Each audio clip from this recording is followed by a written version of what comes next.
That is the radiator assembly area of a C5 Corvette, and you can see that it's tilted back at an angle, and the intake in the front there is shaped something like a triangle.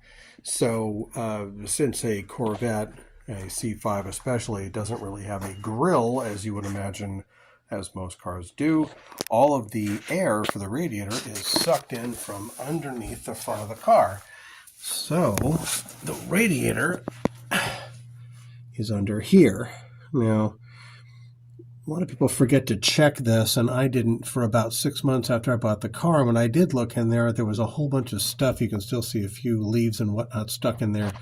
But I've heard bird nest stories and all kinds of other things happening here, and possibly winning lottery tickets and the like.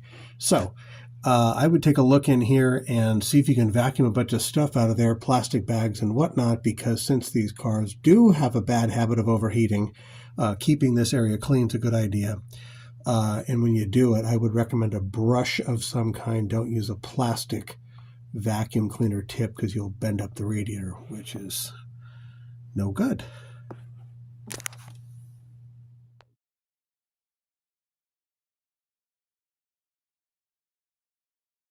I'm sure you know this already, but C5 Corvettes are low to the ground.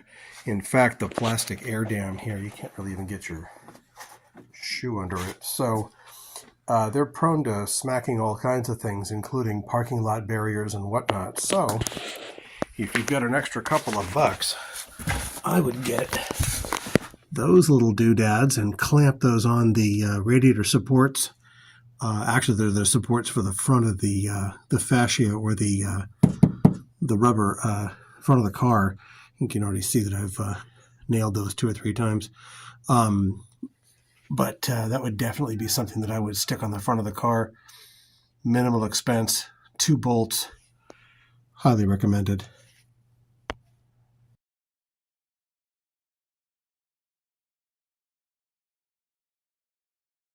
That is the battery compartment of a C5 Corvette, and that is an AGM, or absorbent glass mat battery. These are quite a lot more expensive than standard batteries, but they are more forgiving when it comes to shock or vibration than a standard type battery.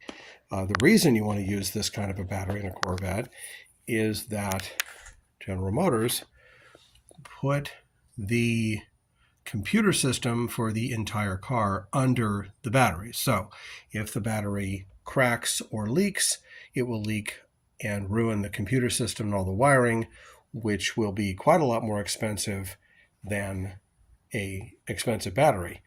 What I would also do, regardless, is take a look around the battery every once in a while and make sure you don't see any leaks, and then you will preserve the computer system, which is something you do not want to screw up on a Corvette.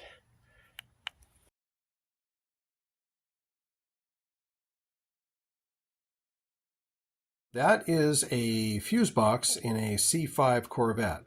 When I first saw that, I thought, that's the fuse box. It's not. The Corvette has 2 fuse boxes. This is the one that's in the engine compartment. So if you take this one off and you start reading the hieroglyphics inside the fuse box, most of the stuff inside of that fuse box has to do with the engine and fuel management and the engine computer and that kind of thing. There's another fuse box. And here is the location of the second fuse box. I had to look this up on the internet. You'd think I'd know better. But it is right in the passenger side footwell. And you pull forward on the top here. It's one of the easier things to get to on a C5 Corvette. And you pull out this panel. Now, the fuse box itself is here on the right. And that contains most of the fuses for the interior. Fan, stereo, interior lighting, things of this nature. Interesting tidbit here. There is a little module the size of a lipstick. It's right about here. See it? And that item is a bypass for an error that was a known error in these cars that would throw an error from the key that would say something along the lines of remove key and wait 10 minutes. If you ever see that error, you need to put in this little bypass thing. They're not very expensive, a couple of wires, but if you don't have one in your car already, you will most likely need one. But that's it, the second fuse box.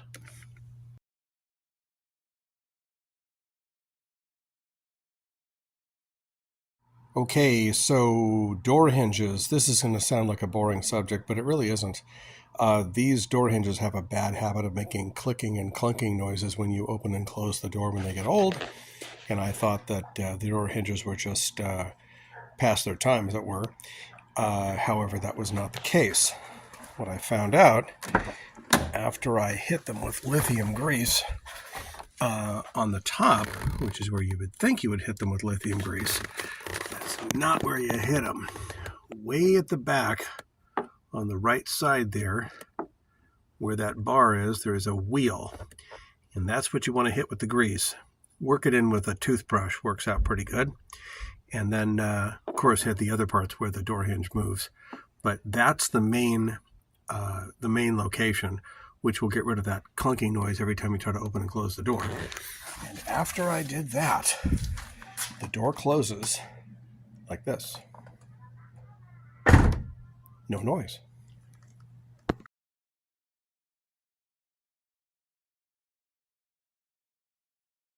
Okay, I'm doing this at night so you can see the dashboard and the brightness of the lights on the dashboard.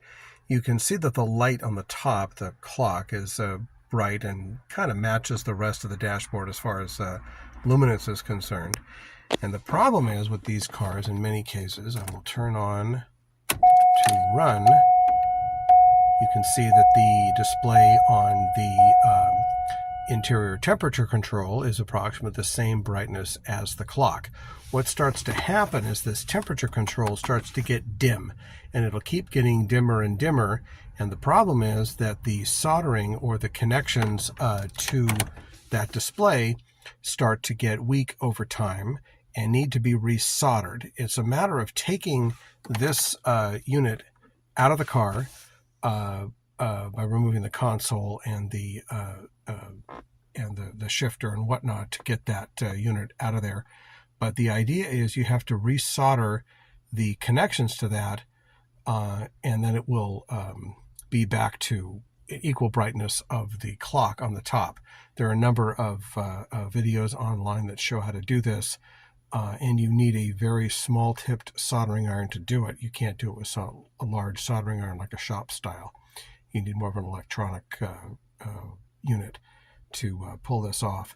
But I did do the one in this car, and it does work out much better because now I've got equal brightness on both of them. And when I change the brightness over here,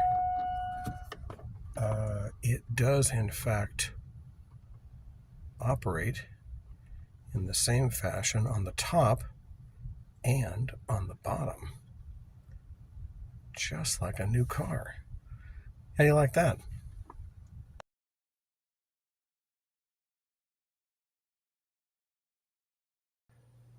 Okay, so I'm going to solve the mystery of the location of the C5 Corvette build sheet. Now, of course, if you didn't know you had a C5 Corvette build sheet, there wouldn't be a mystery, but here's the idea. There's two reasons why you want to know where this is. One, it's nice to know where it is. And two, if you go to buy a C5 Corvette, you want to take a look here and make sure that the build sheet doesn't have water stains on it, which would mean that the build sheet had gotten wet from inclement weather or driving it in the rain and that kind of thing. So here's where it is. In between the frame rail, which is right there, and the air filter, which is there, is a crossbar, which is there. In between the hole on the right, you can kind of see a piece of paper. That's the build sheet, which has all the options on it and all that. Now, there's another location of the options for the car, which is inside the glove box with a bunch of codes and that kind of thing. But there is a paper build sheet in the crossbar right next to the air filter in the car. So You'd have to take the car apart, of course, to find this thing, but it's kind of fun to know where it is. And there's the mystery. Solved.